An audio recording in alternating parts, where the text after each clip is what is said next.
sponsor is the herbalist. I got a video, guys, for you. Watch this. Nor have they been mentioned in the ancient oral and written records, nor have they been mentioned in the ancient religious texts. The reason for this is because there is no such thing as a dinosaur. What we call dinosaurs today were actually dragons.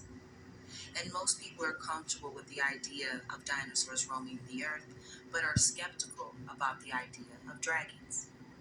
But in actuality, there's more evidence of ancient dragons than there is evidence of the worldwide flood and the story of Christ put together. So dragons are mentioned in the Bible and the other Abrahamic religions, and they are mentioned on all of the other religions around the world as well. And in ancient times, everyone around the world was aware of the existence of dragons. Not dinosaurs, but dragons. So the term dinosaur was first used in 1842 by a man named Richard Owen, who created this term by combining two Greek words, deinos, which means terrible, sauros, which means lizard. So the word dinosaur actually means terrible lizard. So the original terrible lizard, also known as the dragon, is what paleontologists today call dinosaurs. So modern scientists tell us that these dinosaur fossils that are found today are 65 million years old. And they use the method of carbon dating. But carbon dating can only accurately and definitively determine the date of a specimen up to 50,000 years ago. So why do modern scientists keep telling us that dinosaur fossils are millions of years old? Because by their own admission, they can't definitively say that anything is millions of years old. Another obvious problem with their pseudoscientific methods are the fact that dinosaur fossils have been found with soft tissue. But microbes feed on soft tissue after death, and it only takes these microbes a few weeks to eat the soft tissue from an entire carcass. However, because there have been dinosaurs found in recent times with soft tissue, scientists have rearranged their theories, and they now say that some soft tissue, if preserved properly, can last up to 1,000,000 years. And even if you believe that soft tissue can survive for 1,000,000 years, this still proves that scientists have no way to determine if anything is 65 million years old. So why would white people create a false timeline of 65 million years to convince us that these creatures have been long gone for millions of years? They've even created a false narrative that teaches that God created the dinosaurs first, then he wiped them out, then humans came along. Why would they go to such great lengths to indoctrinate us about 65 million year old dinosaurs, meanwhile not mentioning or denying altogether the existence of dragons? What are they hiding? Because if you do a little research on the so-called dinosaurs, according to the United States government, the last dinosaur was captured and kept in captivity in 1766. And this creature survived for 152 years in captivity until it died. So the truth is, dragons were very real.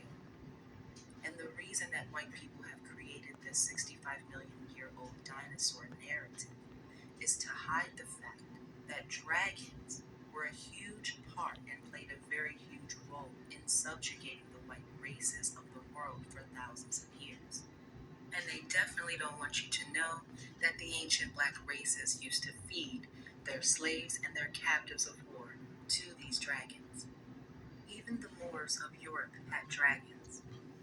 And white people recorded that when they were fighting the Moors, they weren't just fighting the Moors, but they were also fighting their dragons as well. So white people in Europe left a lot of evidence showing themselves fighting various different types of dragons. Some on land, some that could fly, and this picture shows them fighting what appears to be 5 different dragons at one time. This picture shows a giant eating a baby, and you'll notice in the background there's a dragon. This dragon is in a cave, and you'll notice that the woman is holding the dragon by a leash, and the man in the middle is holding a gun. And guns were supposedly invented in 1364, so this wasn't that long ago. And then there's the man stabbing the creature with a sword because it appears that the dragon has eaten his friend, who's also wearing the blue tights, and he's in the mouth of the dragon. So white people left behind a lot of evidence in Europe, in the illuminated manuscripts and various different other things that they've left behind, showing themselves fighting these different types of dragons. And it's no surprise that even the Abrahamic scriptures and the Abrahamic religions all mention various types of dragons. In the Bible, there are dragons that fly, and there are also dragons that come up out of the sea. So the archaeological evidence of dragons found in Europe match the texts and the scriptures found in the Abrahamic religions. In Revelations 12:7, we read that Michael and his angels were fighting with the dragon. In Isaiah 27:1, it talks about the dragon that rises from the sea. So now let's look at the Chinese dragon and the other dragons found in Asia. The ancient Chinese philosopher by the name of Wang Fu describes the dragons as possessing the necks of snakes, the claws of eagles, and the souls of tigers. So there are countless feathered dinosaurs or feathered dragon fossils that have been found in China. Keep in mind that the original Chinese people, or the original inhabitants of Asia, were black. So the original inhabitants of Asia are the people known today as the Aborigines of Australia. They are originally from Asia, and they fled into Australia when the cave beasts began to come out of their caves. But if we go back to the time of Genghis Khan, during this time, Genghis Khan's grandson appointed a white man named Marco Polo to be the governor of a province in China. So at the top, you'll see the shrine of Genghis Khan, who is clearly shown as a black man. So his grandson appoints Marco Polo as governor, and Marco Polo becomes one of the first white men to travel the Silk Road on behalf of the Khan family. But what most people don't know about Marco Polo is that he extensively documented the dragons found in China.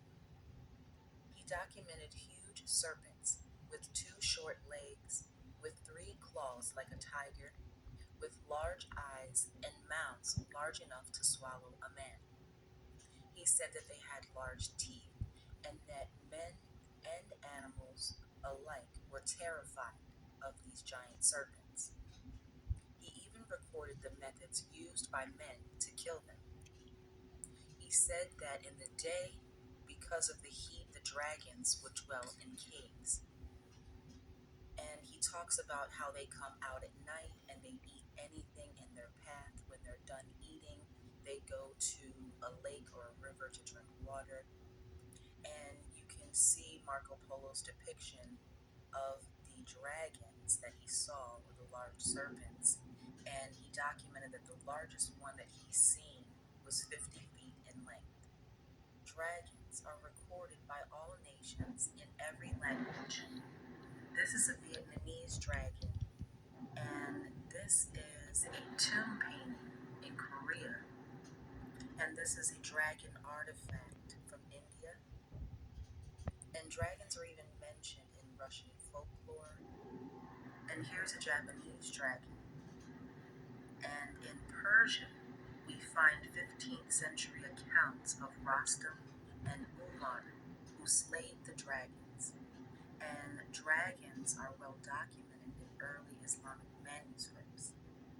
So even if we go way back to pre-Islamic Persian and the so-called Middle East, the ancient Sumerians and Babylonians left behind a tremendous amount of evidence showing their interactions with these dragons and flying serpent creatures.